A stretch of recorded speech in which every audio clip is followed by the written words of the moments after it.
बालेश्वर जिला सिंगला थाना अंतर्गत डुबुलिया ग्रामर जनैका विवाहिता महिला को दीर्घ वर्ष धरी गुणी गारडी करी हैरान करुवा अभियोग में संपृक्त गुणिया को अटक रखी निर्धम पिटिले लोके। सूचना अनुसार सिंगला थाना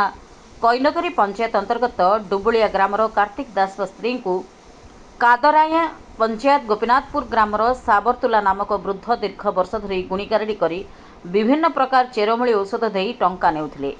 विभिन्न समय झड़ा फुंका करने सह रोग भल कर देवार मिथ्या प्रतिश्रुति दे आसुथिले। अन्यपटे चेरमूली औषध खाइबा फल कार्तिक स्त्री धीरे धीरे असुस्थ होगा सह मानसिक भारसाम्य हराई बसी। आज पुणी उक्त गुणिया जनक गाँ को आसी झड़ाफुंका करुवा बेले ग्रामवासी माने उक्त गुणिया को काबू करी उत्तम मध्यम देइथिले। बालेश्वर जिल्लारू प्रभाकर मल्लिक रिपोर्ट। गोपीनाथपुर ऐसे गुणीगारी नहीं कि तुम गाँव को अटक करते कौन जानिछ कौन करछ घर लोक ऊपर ये मते जाइथिले आनिया पाई मु उद्द आनिकी देइथिली 2500 टंका मु लेइथिनी तांको 2500 टंका घोरी देइ। है तुम डॉक्टर ना मु लोको कतरा आनिकी देइथिली। तुम डॉक्टर ना ना डॉक्टर तो ओज के में देइथिले मु किछि गुण सिके फुका फुकी जाने आगे ये सब जानदा है ना। ये कौन पाए डाक्टर मेडिसिन खाइ डॉक्टर सुविधा कोन है तार गले कहले कि मो बहु ए रकम होउची बाप टिके जीव तो हमको उद्यम पाख तुम जे कालगुसा छड़ौ तुम बर्तन टिका कर दस्खत मारी जानि न तुम टिपो मारियो ना बोली ना कहउछ। ना अच्छा तुम टिपो मारुछ तापर औषध आनि के दउछ केमते दउछ मु लोको पत्र आनी के देने लोको भल ही मु सही दूर आनी हां के जुट में तू में पाख या पाख गुणी मन का पाख तुम क्या गुणी पाख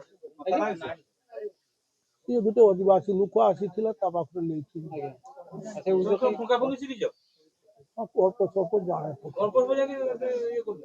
तुम जे पूजा पूजा पट करथलो नदी पाखरे नै कि कोन कहउतले पुतला करछ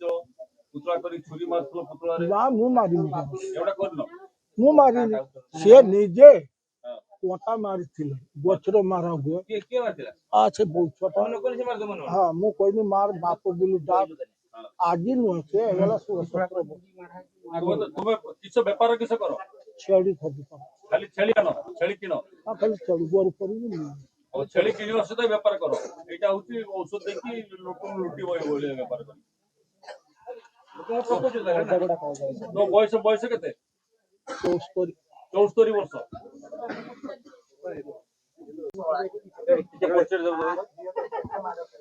राधा वल्लभ मंडल सरपंच कैनगिरी ग्राम पंचायत डुबुलिया गाँ रे जो गुणीगारिणी मिर्जी जड़ा गुटो को अटक रखै कोन कर देखंतु एठी गुटे रहिछि सांप्रदायिकता रहिछि मुस्लिम जणे आसी से आज 15 वर्ष हैला एठी आसीकी गुणीगारडी करिकी से तांकर पुडिया माध्यम रे औषध दउछि रोग भलो कर दबो पिला हो नाही पिला औषध देले से कन्सीव करिवो कहिकी विभिन्न प्रकार औषध देई चलीछि एवं पैसा लुटी चलीछि। आज जते बेले से पीड़िता जनक बहुत असुविधार सम्मुखीन होती रोगग्रस्त होती तेणु तांकर ग्रामवासी माने तांको अटक रखिथिले एवं से कौन पाई आई विभिन्न प्रकार गुणीगारेडी करिकी एवं चेरमूली देई से आज 15 वर्ष पैसा लुटी चली से विषय पे तांको समस्त अटकईथिले एवं तांकर जिनस सब जहाँ अच्छी देखला बेले ता भितर विभिन्न प्रकार गुणीगारेडी जिनस रही हाड़ रही औषध रही विभिन्न प्रकार जिनस रही तेणु से गुणीगारी सन्देह कर अटक रखी विभिन्न प्रकार पचराचर गंडगोल परिस्थिति उपजुला भल भाव समाधान होती से मानुंट जे से गुणीगारी करती किंतु से स्वीकार करूना बर्तमान सुधा जे यही जगार से माने गुणीगारी करी किसी गोटे बस कर मानुना किंतु से स्वीकार कर औषध देती विभिन्न प्रकार कालपुरुषा छोड़े सबकिछि मानुंट से आज जे डिस्प्यूटा उपजुला ये समाधान कराई एवं से जो पैसा नहीं किसी पैसा फेरई अवशिष्ट पैसा फेरई ना